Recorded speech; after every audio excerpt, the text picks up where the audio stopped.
കേന്ദ്രമന്ത്രിസഭ 2014 ഒക്ടോബറിൽ ക്ലാസിക്കൽ പദവി നൽകാൻ തീരുമാനിച്ച 5 ഭാഷകൾ ഏതെല്ലാം? മറാഠി, പാലി, പ്രാകൃത്, അസാമീസ്, ബംഗാളി. പുതിയതായി 5 ഭാഷകൾക്ക് കൂടി ക്ലാസിക്കൽ പദവി ലഭിച്ചതോടെ ഇന്ത്യയിലെ ആകെ ക്ലാസിക്കൽ ഭാഷകളുടെ എണ്ണം 11 ആയി. ഇന്ത്യയിലെ ആദ്യത്തെ എഴുത്തുകാരുടെ ഗ്രാമം ഏത്? ഉത്തരാഖണ്ഡിലെ താനോ ഗ്രാമം. വന്ദേ മെട്രോ എന്ന് തുടക്കത്തിൽ അറിയപ്പെട്ടിരുന്ന റെയിലിൻ്റെ പുതിയ പേരെന്ത്? നമോ ഭാരത് റാപ്പിഡ് റെയിൽ. ഇന്ത്യയിൽ ദേശീയ ക്യാൻസർ ബോധവൽക്കരണ ദിനമായി ആചരിക്കുന്ന ദിവസം ഏത്? നവംബർ 7. ഇന്ത്യയിലെ സ്മാർട്ട് സിറ്റീസ് മിഷനു വേണ്ട പിന്തുണ നൽകാനായി വിക്ഷേപിച്ച ഉപഗ്രഹം ഏത്? GSAT-20.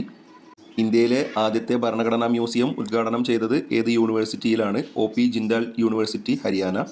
സൗദി അറേബ്യയിൽ നിർമ്മാണം ആരംഭിച്ച ലോകത്തിലെ ഏറ്റവും വലിയ ബിൽഡിംഗ് പ്രൊജക്ട് ഏത്? മുക്കാബ്. ശ്രീലങ്കയുടെ പുതിയ പ്രസിഡന്റായ അരുണകുമാര ദിസനായകെ ഏത് പാർട്ടിയുടെ നേതാവാണ്? ജനതാ വിമുക്തി പെരുമന. ടൈംസ് ട്രാവൽ ഏഷ്യയിലെ ഏറ്റവും ഫോട്ടോജനിക് യുനെസ്കോ വേൾഡ് ഹെറിറ്റേജ് സൈറ്റായി തിരഞ്ഞെടുത്തത് ഏത്? അങ്കോർവാത് ക്ഷേത്രം. ആർട്ടിഫിഷ്യൽ ഇൻ്റലിജൻസ് മേഖലയിൽ ഇന്ത്യയെ ഒരു ആഗോള ശക്തിയാക്കി മാറ്റാൻ ലക്ഷ്യമിട്ട് ആരംഭിച്ച പദ്ധതി ഏത്? ഭാരത് ജൻ. 1793 ശാശ്വത ഭൂനികുതി വ്യവസ്ഥയ്ക്ക് രൂപം നൽകിയ ഗവർണർ ജനറൽ ആര്? കോൺവാലിസ് പ്രഭു. ബംഗാൾ, ബീഹാർ, ഒഡീഷ തുടങ്ങിയ പ്രദേശങ്ങളിലാണ് ശാശ്വത ഭൂനികുതി വ്യവസ്ഥ നടപ്പാക്കിയത്. ദക്ഷിണേന്ത്യയിലും തെക്കു പടിഞ്ഞാറ് ഇന്ത്യയിലും ബ്രിട്ടീഷുകാർ നടപ്പാക്കിയ ഭൂനികുതി വ്യവസ്ഥ ഏത്? റൈറ്റുവാരി വ്യവസ്ഥ. യൂറോപ്യന്മാർ പ്രതികളായ കേസുകളിൽ ഇന്ത്യക്കാരായ ജഡ്ജിമാർക്ക് വിധി പറയാമെന്ന് വ്യവസ്ഥ വെച്ച നിയമരേഖ ഏത്? Ilbert bill.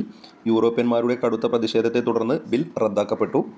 ബംഗാളിലെ കർഷകർ നടത്തിയ സന്യാസി കലാപം പ്രമേയമായുള്ള നോവൽ ഏത്? ആനന്ദമഠം. ഐക്യ കേരള തമ്പുരാൻ എന്നറിയപ്പെട്ട കൊച്ചിയിലെ ഭരണാധികാരി ആര്? കേരളവർമ്മ തമ്പുരാൻ. പൊയ്കയിൽ ശ്രീകുമാര ഗുരുദേവൻ പ്രത്യക്ഷരക്ഷ ദൈവസഭ സ്ഥാപിച്ചത് എവിടെയാണ്? ഇരവിപേരൂർ. 1947 തൃശ്ശൂരിൽ വെച്ച് നടന്ന ഐക്യ കേരള കൺവെൻഷന്റെ അധ്യക്ഷൻ ആരായിരുന്നു? കെ കേളപ്പൻ. പാംലു എന്ന പ്രാചീനമായ ഉപജീവന കൃഷി നിലനിൽക്കുന്ന സംസ്ഥാനം ഏത്? മണിപ്പൂർ. കൊങ്കൺ റെയിൽവേ പാതയിലെ ഏറ്റവും നീളം കൂടിയ തുരങ്കം ഏത്? കാർബുഡെ തുരങ്കം. വടക്കു പടിഞ്ഞാറൻ പ്രവിശ്യകളിലെ ചില ഭാഗങ്ങൾ, പഞ്ചാബ്, ഗംഗാ സമതലം എന്നിവിടങ്ങളിൽ ബ്രിട്ടീഷുകാർ അവതരിപ്പിച്ച ഭൂനികുതി സമ്പ്രദായം ഏത്? മഹൽവാരി സമ്പ്രദായം.